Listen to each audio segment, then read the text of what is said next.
My precious right hand. What a Canadian immigrant accomplished with God's help after the experts failed. By Peter Hoover, originally of Ontario, Canada. Chapter 2 of 5. Frau Siemens, more than just a bone setter. When our friends from the city of Kitchener, also immigrants from Russia, heard of our visits to Niagara-on-the-Lake to visit Frau Siemens, they assured us that things would go well. Oh, we all know her gift from God, Frau Maria Gertz from Kitchener assured us. If anyone will fix Peter's arm, it will be her. She does her work with prayer. What a blessing she has been, Peter Workington, another one of our Russian immigrants, told us. Wherever we traveled, even during the worst time of our flight from Russia to Germany, and later in South America, she constantly helped those in need. Setting broken bones, delivering babies, even sometimes on our refugee trains or on the ship, and in the wilderness of South America. Always helping, always encouraging the faint. I do not doubt, Peter Workington told us, her reward will come when she finally meets the Lord face to face. My parents had a deep respect for the Russian Mennonite bone setters and correct makers, or troichmiaka, who had practiced their gift for centuries. First, perhaps, in the Netherlands, then in the Vistula Delta of what is now Poland, and later in Russia, in Canada, and Mexico and South America. They knew their work well, every generation learning the practice from those before them. Yes, Frau Siemens, pausing a bit in her work with my arm, I learned my practice in Russia, in the girls' school in the village of Nikolaipol, where we lived. A gifted sister got me started. I have been practicing my work ever since, even in the most difficult times and places. Now, here in Canada, I have a paper that allows me to do it legally. Over there, pointing to the chest of drawers beside her picture window, Frau Siemens told us, I have my certificate. I keep it in this drawer, just in case anyone needs to see it. But my real certificate, the source of my ability to help people, lies in what it says right here on my wall. Pointing to a wooden plaque, carefully crafted in Germanic script, she read, I lift up my eyes to the hills. Where does my help come from? My help comes from the Lord. Psalm 121, verses 1 and 2. That, she said confidently, is the source of my strength, the only way that I can help others. For the rest of my life, I have remembered and treasured that declaration of Frau Siemens' faith, a faith that works. But I had much more to learn from her. Nun ja, what I do with you right now, she would explain, may not feel the best, but do not worry. It will fix you up. It will bring you right back to where you can climb and pull and catch balls just like all the rest of your friends.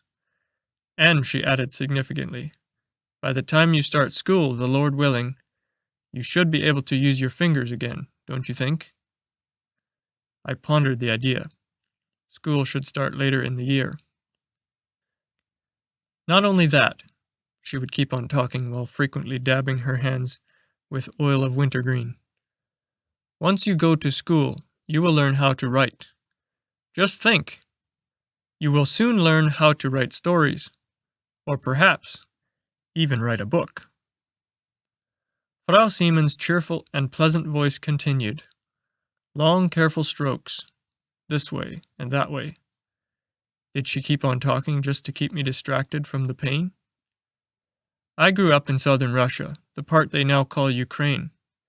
My parents, Heinrich and Anna Thiessen, owned a nice farm and we planted wheat. Many other German-speaking families like us lived in our village called Nikolaipol and in the other Mennonite villages around us. We also farmed with horses, like you. We got around with buggies and sleighs. Only in Russia, we called our buggies troikas. That comes from the number 3.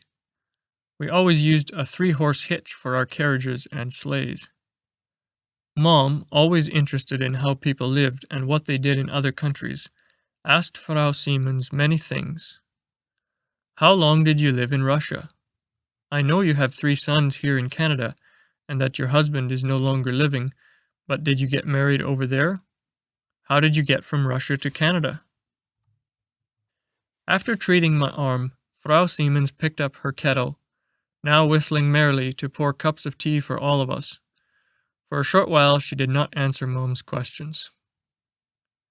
Then, sitting with us around her small table, the table that stood under her special German motto on the wall, she, a bit reluctantly, cautiously, began to tell more of what happened. Yes, she answered the question. We got married in Russia. Hans Siemens, a boy 1 year older than me, asked me to marry him in 1926. I had just turned 21, and he lived in the nearby village of Hochfeld, also of the same Yasikovo Mennonite colony. But, Frau Siemens spoke quietly. Her expression had changed, and a hush had fallen upon us. Things did not go well in southern Russia, she told us, during our growing up years. 2 weeks after my birth at Neu-Rosengart, in the Chortitza colony, the old colony as we called it, many thousands of Russian peasants revolted against the Tsar. Even many soldiers abandoned the Tsar's army and began to fight against him. For a while the Tsar still kept things together, but the year I turned 12, all of Imperial Russia fell apart. The Bolsheviks, that is, the workers and peasants who now talked about communism, imprisoned the Tsar, his German wife and family, and shot them. Then, in our Mennonite colonies and villages, things got worse.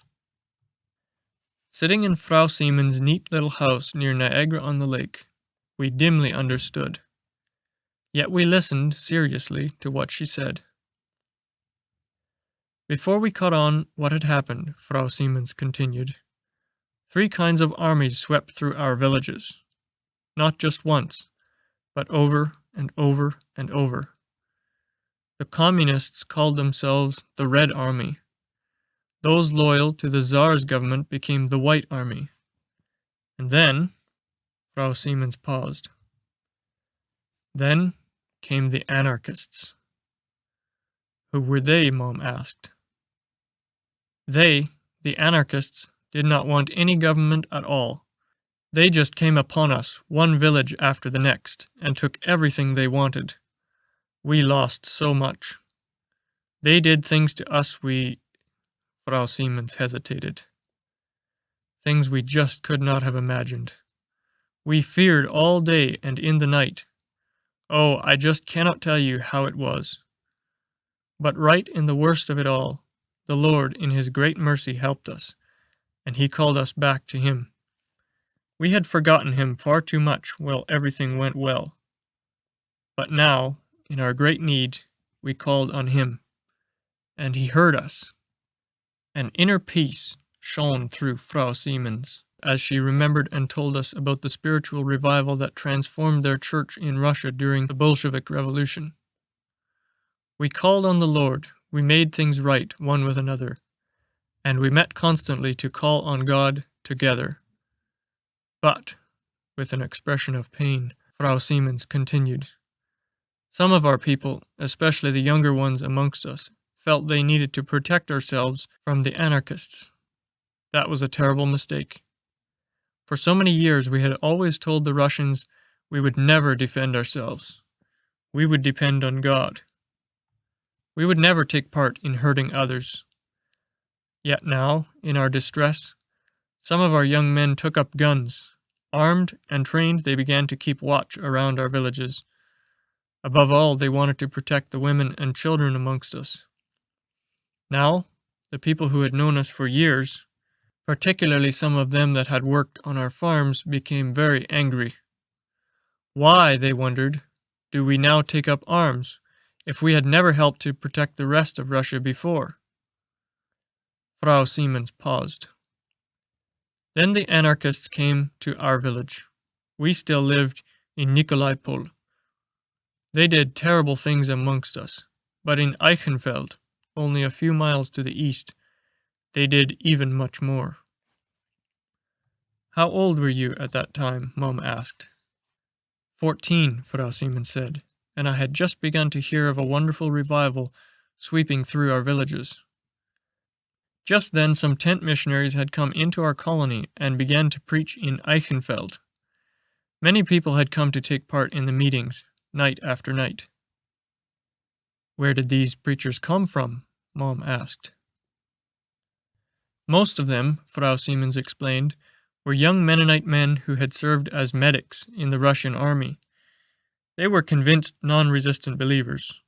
In the army they passed out many Russian New Testaments and Christian tracts. They helped many discouraged and fearful soldiers, especially those who suffered wounds.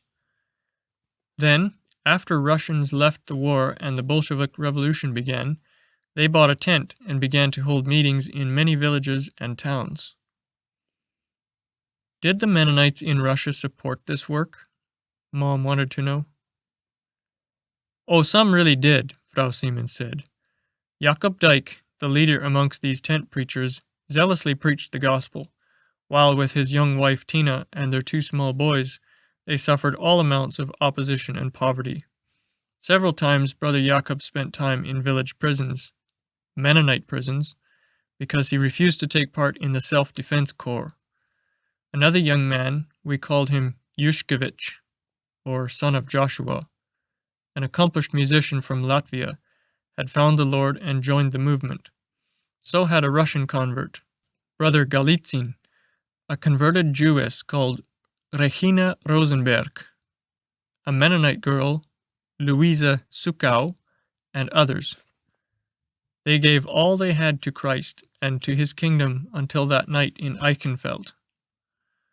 Then the anarchists attacked the village.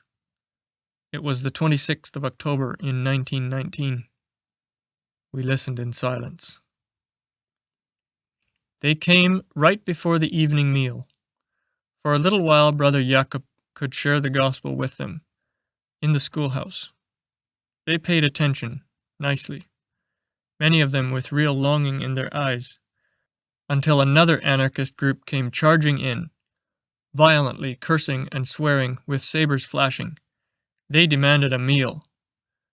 Then, one by one, they ordered brothers Jakob and Yushkevich, Brother Galitzin and the sisters Regina and Louisa to come through the barn door.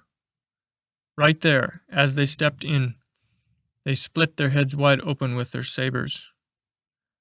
Frau Siemens covered her face with her hands. Then, quietly, she said, "They killed 79 men and 3 women that night in Eichenfeld. The rest of the story I just cannot tell." For a while we sat in silence. Then Mom asked, "Did you know those tent evangelists personally? What happened with Jakob Dyke's wife and children?" Looking up sharply, Frau Siemens answered, "Oh yes, I knew them well. Their first little boy, Siegfried, soon died of the cholera, and the second one, Jakob, died a few years later during the famine. But Tina eventually managed to get to Canada. Here she married again and lives with her second husband and children in Kitchener, right close to where you live." Mom looked surprised.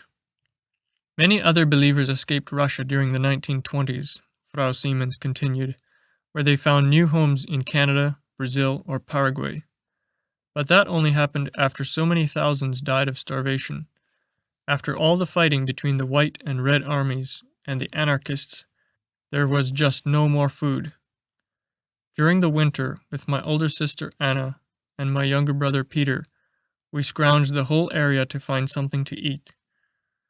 All horses and cows, all the pigs and chickens, and finally the cats and dogs disappeared, one after the next. Even if we found steppe mice hiding in their burrows, we caught them and ran home for our mother to cook for soup." The Lebkuchen on Frau Siemens' table before us stayed untouched. "No, dear friends, I cannot tell you what all happened, and what people did in those years. I hope you will never, never experience anything like it. But the Lord used this difficult time to draw us to Him. Suddenly, we could hardly believe it. Food came to us from America. To us, it seemed like manna falling from heaven. We cried when we saw it at first. A very friendly couple, David and Barbara Hoover from South Dakota, came with the food. Not only that, they came with the good news of the kingdom of God. Night after night, all throughout the villages, Brother David preached in the Mennonite church houses, and she, Barbara, sang. Thousands of desperate people not only received sturdy clothes again, with bags of wheat and tins of canned meat, they also found their way back to God. And, Frau Siemens said gratefully, I also found my way to faith, to forgiveness and the hope of everlasting life with God. With many other young converts, the elder Peter Neufeld of the Old Colony baptized us on the day of Pentecost in 1925. Oh, we were so full of joy, we sang so much. And the following year, I married a wonderful young man, Hans Siemens, who also loved the Lord. Standing up to take a framed picture from a small shelf beside her clock, she said, This was Hans and me on the day of our wedding in Nikolaipol. We were poor, but the peace of the Lord reigned in the small house we rented in the nearby village of Hochfeld.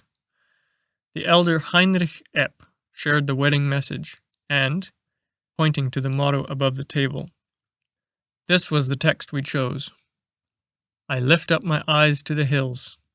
My help comes from the Lord. Oh! Noticing the clock, Mom got up hurriedly. Look at the time! Our bus to Hamilton comes through here in 15 minutes. We need to run. Totally back in her normal cheerful manner. Ach, so it is, Frau Siemens declared. But quick, let us take some of these kekse. Drop them into a bag, and Peter can eat them on the long way home. Kekse are a kind of little cookies. Rapidly putting on her bonnet and shawl, Mom left an envelope lying on the table, and we hurried down Penner Street to the bus stop. Still with the warmth and delicious scent of the wintergreen tingling in my arm and shoulder, I sat in silence as we traveled northward, and the lights along the lake came on. Something seemed different about Frau Siemens, I decided. Much more than just a friendly bone-setter. She had seen a world we had not, and she, somehow, seemed to know God in a special, direct way. Her life, no matter what happened, stayed simple and clear. Everything connected, time and eternity, all became one thing. Would we ever experience that as well? I could not answer my question, and before I knew it, I fell fast asleep on the long way home.